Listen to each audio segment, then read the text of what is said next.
Welcome to Cougar TV. And please stand up for the Pledge of Allegiance.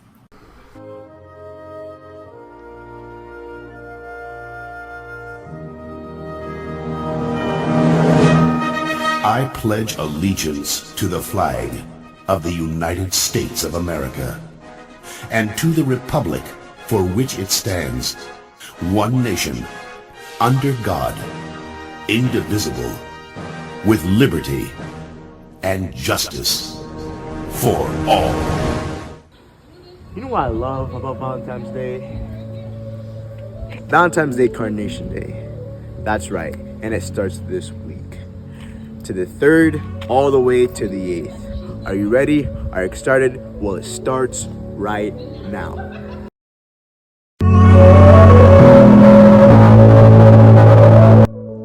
It's that time of the year. It's Valentine's Day. On behalf of PTSA, we will be selling carnations for $1. Pre-orders will begin on February 7th through the 9th. If you're interested, please see us on stage during A, B, or C lunch. If you are purchasing for a family member or a friend, please have their first and last name. If you are purchasing for a friend here at Congress Middle School, please provide their 6th period at the end of your message. Thank you and see you there.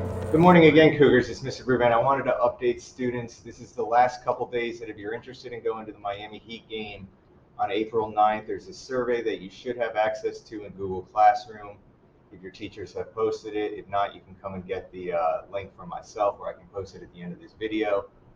But we need to know who's interested in going. It should be between $30 and $40 to get to the game. The big issue is that it's Easter Sunday. It's on a weekend, so if you're not able to go, if that's an issue, we just need to know that we have enough interest in order for the trip to go forward. If we don't have enough interest, right now it looks good, but I want to know if anybody else is interested before we finalize the list. So if there's any questions, come see me in my room, but this week really is the last week to sign up for the trip if you're interested.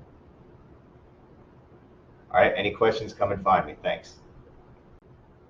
Good morning, Cougars. It's Mr. Bruteman. I wanted to update all our 7th grade students on the upcoming field trip to the movies on Friday, February 17th. The teacher form should have gone out Friday in your science classes. If you did not get one, I know I didn't give it out to my 6th period. They'll get it today. That needs to be signed by all your teachers and returned to either myself or Miss Williams, Miss Z Williams next door to me or 2 doors down this week. Then you get the parent permission slip. It's going to be $17 per person to go to the movies. That gets you into the movie. Again, this is the opening day of the movie. The first time it's showing, you get a thing of popcorn, a drink, and a small thing of fruit snacks, which isn't much. But you're also able to buy anything else if you want to bring money to get food. We also will be going to the food court at the mall across the street. But that has to get worked on this week. So get it signed by your teachers today or tomorrow, and then get the permission slip returned by Friday. Hello guys, and this is the link for the Black History Month form. It will appear right here. So it will appear, okay, and just click on it, take the form, it'll be easy.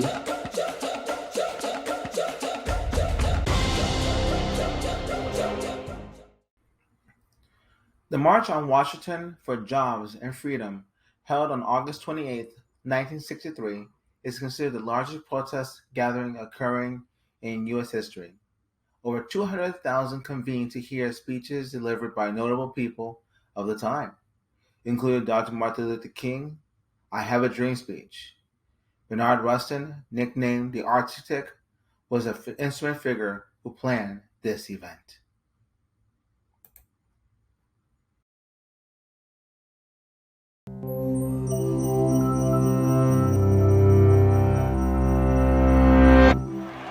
On August 28, 1963, Martin Luther King Jr. delivered his I Have a Dream speech at the March on Washington for Jobs and Freedom. That day, nearly 250,000 people gathered on the National Mall to demand an end to the discrimination, segregation, violence, and economic exclusion Black people still faced across the United States. None of it would have been possible without the march's chief organizer, a man named Bayard Rustin.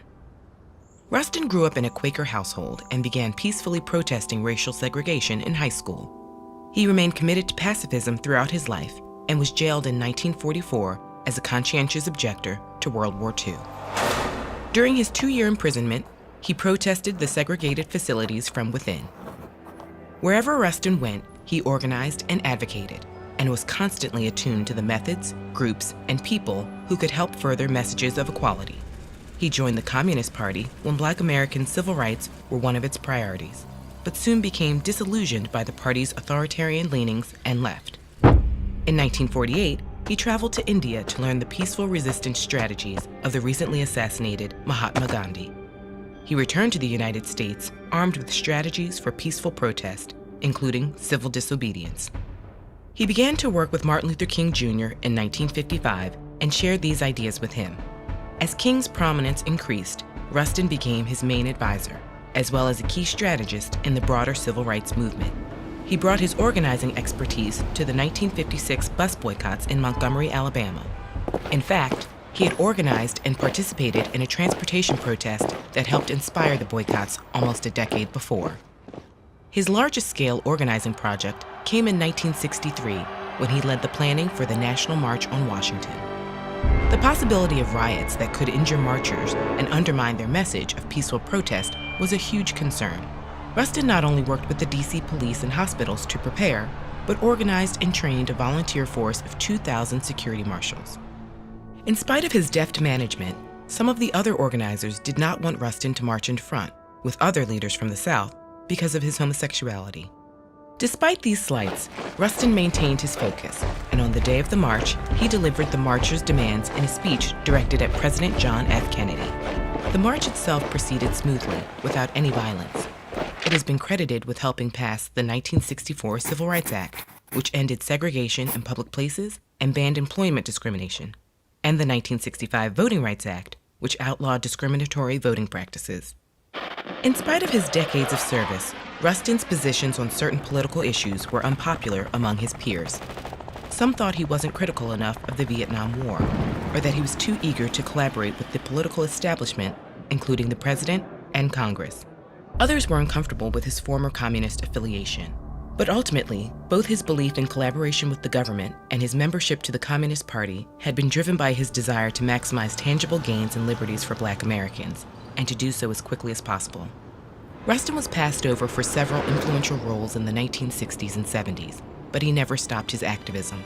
In the 1980s, he publicly came out as gay and was instrumental in drawing attention to the AIDS crisis until his death in 1987. In 2013, 50 years after the March on Washington, President Barack Obama posthumously awarded him the Presidential Medal of Freedom, praising Rustin's march towards true equality, no matter who we are or who we love. Bayard Rustin famously said that every community needs a group of angelic troublemakers, people willing to stand up and speak out against the status quo, and students around the world have always been uniquely positioned to do just that. Become a part of TED-Ed's free Student Talks program to practice putting your ideas, visions, and hopes into words that can spread across the globe and affect change. And while you're at it, meet other passionate students from over 130 countries who are claiming their space and their futures. Visit ed.ted.com/studenttalks to get started. Hello guys, and this is the link for the Black History Month form. It will appear right here. So it will appear, okay, and just click on it, take the form, it'll be easy. So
Purchase your tracks today.